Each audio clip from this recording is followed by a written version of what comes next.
Welcome to Ski Stories. In today's episode, Stenmark's Decade of Dominance. From 1975 to 1984, Stenmark did something that has not been done before or since.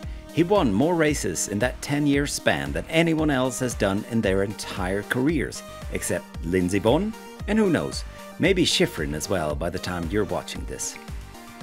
Stenmark set records that still stand today, more than 30 years after he retired. The only other athletes that have had a 10-year span that come close are Vonn from 2008 to 2017, Hirscher from 2010 to 2019, and Schifrin from 2012 to 2021. In this video, we'll take a deeper dive into what Stenmark actually achieved. In the next chapter, Stenmark, Rules and Asterisks, will dive into what Stenmark should have won, but didn't because of what we can call the Stenmark rules, and why a few of his wins don't actually count. In the final chapter of the Stenmark trilogy, Stenmark vs Hirscher, we'll compare the careers of Hirscher and Stenmark so we can make a more informed decision on who comes out on top. Hint, it's going to be closer than you think. We should note that Stenmark is a dude, so I'm pegging him against the rest of the dudes due to time constraints. No disrespect intended to the great women who have been and are on the World Cup circuit. Schifrin is the next person who could challenge Stenmark's remaining records, and Vonn is the only one who's ever come close. Now before we get going, I just need to show you Stenmark's first TV interview after his World Cup debut in Val d'Isère in 1974. Den här isen är ganska svår. Att du hade ganska högt startnummer, det gjorde ingenting. Jo, det är jävligt. Could that be the best ever interview with a ski racer? With that out the way, let's dive into the winningest decade in World Cup skiing of all time. It's December 17th, 1974. Stenmark is 18 years old and in 22nd place after the first run in Madonna di Campiglio, the first slalom of the 1975 season. As he went on to win the race, it marked the start of Stenmark's decade of dominance. This season, he won a second slalom and podiumed in all the rest except for one when he skied out. He finished the season off by winning 3 GS races in a row. That was his first streak of 3 race wins in a row. The season was good enough to take the Slalom and GS Cup titles, but not quite enough for the overall cup, which was won by the great Gustav Töni of Italy. In 1976, Stenmark won 5 slaloms and podiumed in the other 2. His wins included a streak of 4 wins in a row. He won his second Slalom Cup. He also won his second GS Cup, but he only won 1 race. He hadn't quite found his consistent GS form yet. His results that year were good enough for a first overall cup, edging out Italy's Piero Gross. 1976 was an Olympic year. Now I would argue that the results from the Olympics were disappointing by Stenmark's unusually high standards. He skied out of the slalom and took the bronze in the GS. In 1977, Stenmark won 10 races. There were 10 slaloms on the World Cup scheduled that season. Stenmark won 7 of them, finished second twice and skied out once. He had his first streak of 5 slalom wins in a row. It was comfortably good enough for a third straight slalom cup. Stenmark's slalom season is one of the best 3 slalom seasons of all time, together with Tomba's 95 season and Hirscher's 2018. In the GS, Stenmark was still searching for consistency. Despite this, he went on to win 3 races. He finished second in the GS Cup behind Swiss racer Heini Hemmi. Often you see this season reported as a win for Stenmark, but although there was a tie in points scored, Hemmi edged out Stenmark because of rules concerning better placings outside the races that counted. Stenmark won his second overall cup in 77 with his 339 points, edging out Austrian Klaus Heidegger's 250. The competition was starting to get annoyed by Stenmark's dominance. They complained that the season was over too soon. In 1978, Stenmark's coming into peak form in a short World Cup season with only 7 slaloms and 7 GSs on the schedule. He won the first 3 slaloms and the first 3 GS races of the season to cap off 2 simultaneous streaks of 5 wins in a row in both disciplines. That wrapped up the overall cup by January 9th. In the end, he would win 3 of 7 slaloms and 4 of 7 GS races. He only missed the podium twice this season, scoring a 5th in the Wengen slalom and skiing out in Kitzbühel. So 7 wins in 14 races held in slalom and GS that season. Before the season, annoyed competitors had successfully lobbied for a rule change. However, the change wasn't enough to prevent Stenmark from winning his 3rd straight overall cup. He also won his 4th straight slalom cup and 3rd GS cup. He won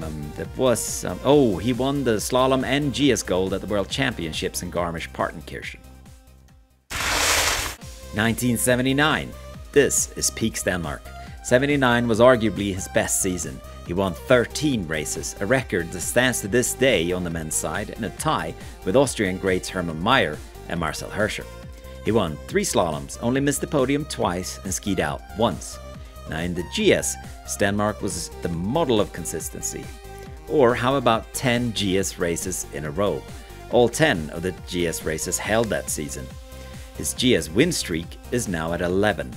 For reference, there have only ever been 13 seasons in which a man won 10 races or more in the same season, and Stenmark's just won 10 in the GS alone. You remember that I mentioned rule changes for the 78 season. Well, for this season the rules were changed to make it virtually impossible for Stenmark to win. And he didn't. That's right. He won 13 races with an additional 4 podiums, but he did not win the overall cup. In fact, he finished 5th. More on this in the video Rules and Asterisks when that comes out. The consolation prize was another Slalom Cup, his 5th, and another GS Cup, his 4th. I know it's hard to keep up with all these numbers. We have come halfway through Stenmark's incredible decade. Let's summarize by noting that he had 82 starts with 41 wins, 3 overall cups, 5 of 5 slalom cups, 4 of 5 GS cups, double world champion, Olympic bronze. Decent. Stenmark started the 1980 season by winning in Madonna di Campiglio. It was his 3rd slalom win in a row. He went on to win 11 races in the 1980 season, the 5th most wins in a single season ever. In the GS he keeps winning. In the end he would win the first 3 races in a row, which set a still standing record of winning 14 races in a row in a single discipline. The streak lasted from 1978 to 1980. Nobody touched him. Really, the closest anyone came was 0.26 seconds in the final race of that streak. At the Olympic Games in Lake Placid, Stenmark won the gold in slalom and GS. Now if you include this GS, Stenmark had just won 15 world level races in GS in a row. This was the last time FIS considered the Olympics as the World Championships. Stenmark finished off the season with 4 slalom wins in a row and 2 GS wins in a row. Simply put, he's miles ahead of the competition. I mean, he won 41% of all World Cup races held in 1980, but the rules prevent him from winning the overall cup. But at least he won the Slalom Cup for a 6th time in a row, and the GS Cup for the 5th time. In 1981, Stenmark won 10 races again, making it his 4th season with at least 10 wins and 3 10+ win seasons in a row. He started the season by winning the first slalom, which finishes off another streak of 5 slalom wins in a row. He also wins the first GS, which finishes a streak of 3 straight wins. After a DNF in the 2nd GS of the season, he wins 5 GS races in a row. He was the best skier in the world, but the rules simply blocked him from winning the overall cup. But he took his 7th straight slalom cup and got his 6th GS cup. However, by now, new competition has started making noise on the World Cup scene. Twins from the US in the form of Phil and Steve Mayer, Pirmin Zurbriggen from Switzerland, and an Austrian competing for Luxembourg, Marc Girardelli. It's the first time since 1975 when someone is approaching Stenmark. 1982 represents Stenmark's worst season since 1975. He only got 5 World Cup wins. The highlight on the World Cup is another streak of 3 GS wins in a row and a slalom win in Kitzbühel by 3.16 seconds, still a record for biggest win margin in a slalom. At the World Championships in Schladming, Stenmark won the gold in slalom and silver in the GS after a big mistake. 1982 was the first time since 1974 that Stenmark did not win the Slalom Cup, finishing 2nd to Phil Mayer. Phil also won the GS Cup with Stenmark in second. It was the first time since the rule change in 1979 that he fairly finished behind someone else in the overall cup. Fair win for Phil Mayer. In 1983, Stenmark's absolute peak might be behind him. Or maybe the competition has started catching up. He has a tough season in the slalom with 5 DNFs, but still manages 3 wins and 5 total podiums. It's enough to regain his Slalom Cup title, this time in a tie with childhood friend and next-door neighbour Stig Strand from Tärnaby. This was his 8th and final Slalom Cup title. His GS season is summarised by 2 wins and 6 total podiums. He finished second in the GS Cup behind Phil Mayer and second in the overall cup, also behind Phil Mayer. 1984 was an Olympic year, but Stenmark was banned from competing because the International Olympic Committee considered him to be a professional. This rule was abandoned for the next Olympics in 1988. More on this in the Rules and Asterisks video. But Stenmark continued to win in the slalom. This season he took 3 wins with another 2 podiums, good enough for second in the Slalom Cup behind Mark Girardelli. In the GS he won 4, including 3 in a row. He regained his GS Cup title for a 7th and final time, this time in a tie with Swiss great Pirmin Zurbriggen, who also took the overall cup for his first time, with Stenmark in second. And with that, my dear viewer, we have come to the end of Stenmark's decade of dominance. So, let's take an overview of his numbers for the decade, and we start with the slalom. What stands out here? Obviously winning 37 races in one discipline. To put that in perspective, only 5 other male racers have actually won more races in their entire careers.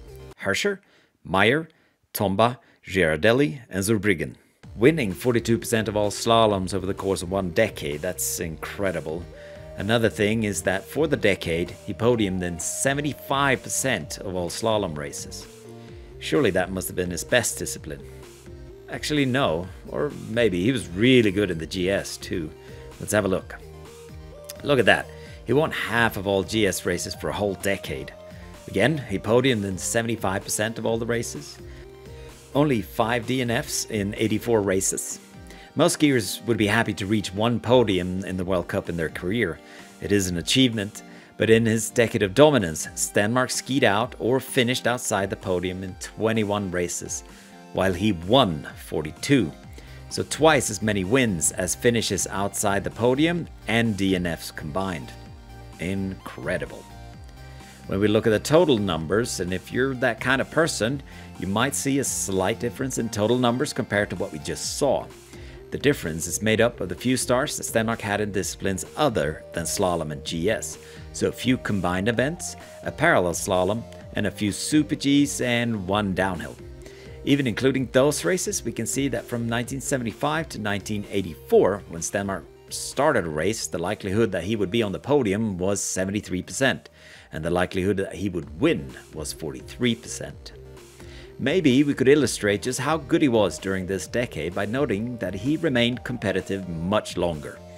In the Slalom Cup, he finished 3rd in 1985, and 2nd in 1986, and 2nd again in 1987. He won 7 races after 1984, with the last one, GS in Aspen in 1989, his last season. But by 1984, the baton had been passed on to the likes of Mayer, Girardelli and Zurbriggen. Stenmark did more than just win lots of races. He won lots of races in a row.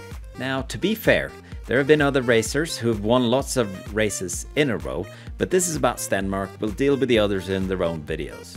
In slalom, in the span of just 6 seasons, Stenmark had 1 streak of 3 wins in a row, 1 streak of 4 wins in a row, and 3 separate streaks of 5 wins in a row. 34% of all slalom races held from 1976 to 1981 were included in these Stenmark's win streaks. In addition to race wins, he won the Slalom Cup 7 straight years. In some ways, Stenmark was even more dominant in the GS than he was in the slalom. In GS, he had 4 streaks of 3 wins in a row, 2 streaks of 5 wins in a row, and he once won 14 World Cup races in GS in a row. From the last race of the 1978 season through all 10 GS races in 79 and the first 3 in 1980, nobody could touch him. He capped off those 14 straight World Cup victories with another win, the Olympic gold in Lake Placid. That's 15 GS races in a row, folks. There's just too many podiums to get into here, really. The longest podium streak in a single discipline was 22 podiums in a row in GS. Those 22 podiums include only 1 silver and 2 bronze. The other 19 were wins. From the GS in Åre in 1977 through all 7 GS races in 78, through all 10 GS races in 79 and the first 3 in 1980, Stenmark won 19 of the 22 World Cup GS races held. You can add a 1978 World Championship GS gold and a 1980 Olympic GS gold at the end of that, and you have 21 wins in 24 races in GS. That is a win percentage of 87.5 and obviously a podium percentage of 100. You know, we measure ski racing in 1/100th of a second. Typically, the winner has a few hundredths or maybe even a few tenths of a second on his or her side. I think this is illustrated by the fact that 11 men's races have been won by a two-way tie. Incredibly, there have actually been 2 women's races won in a 3-way tie. Now, Mike Tyson, he could knock out his competition in seconds. The best skiers can knock out their competition and win by seconds. In recent memory, we have Hirscher and Ligety. They could win by seconds. Schifrin might still be able to, but on the men's side, Stenmark still holds all records for biggest win margins. His 4.06 seconds and 3.73 second win margins during the 79 season in the GS are still the 2 biggest win margins across all disciplines for men.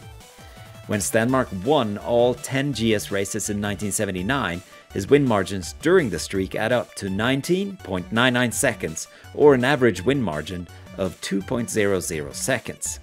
He also has the 2 biggest win margins in the slalom, 3.16 seconds in 1982 and 2.98 seconds in 1975. Right now, you're watching the slalom that Stenmark won by 3.16 seconds in 1982. Phil Mayer finished second and said to the New York Times, "This Stenmark is unbelievable. He races like a devil in both heats. He's almost unbeatable unless he makes a mistake, and he's very unlikely to make a mistake." His brother Steve tied for third with Paolo de Chiesa at 4.12 seconds behind Stenmark. There have been 13 seasons since the World Cup started in 1967 in which a male skier won 10 or more races in the season. Stenmark had 4 of them: 10 wins in 77, 13 in 79, 11 in 1980 and 10 in 81. It is the only streak in which a male skier has won 10 or more races in a season 3 years in a row. Schifrin achieved the same feat in 2017 through 2019.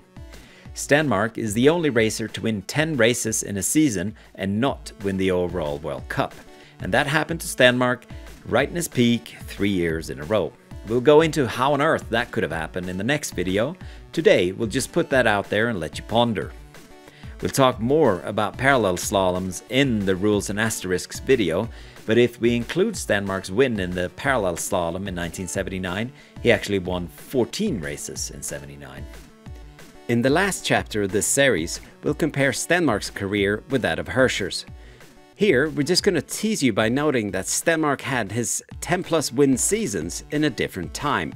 During his decade of dominance, there were fewer races per season than there are on the World Cup schedule today. For example, in Hirscher's highest scoring season, 2016, he scored 1,795 points in the total 44 races held that season. Hirscher scored 249 of those points in a discipline that didn't even exist in Stenmark's best seasons, the Super G. But for more on that, you need to watch the following 2 videos in this Stenmark trilogy. That's it for today, folks. My only hope is that you have rediscovered or maybe learned just how good Stenmark was during his long-lasting peak. Thank you for watching. Don't forget to check out the second episode of the Stenmark trilogy, Rules and Asterisks, when it comes out. Please like and subscribe. And shout out to Matteo Pacor at the Alpine Ski Database for his hard work in keeping track of and making available all the stats from the World Cup, World Championships, and Olympic Games at www.ski-db.com. Incredible, thank you.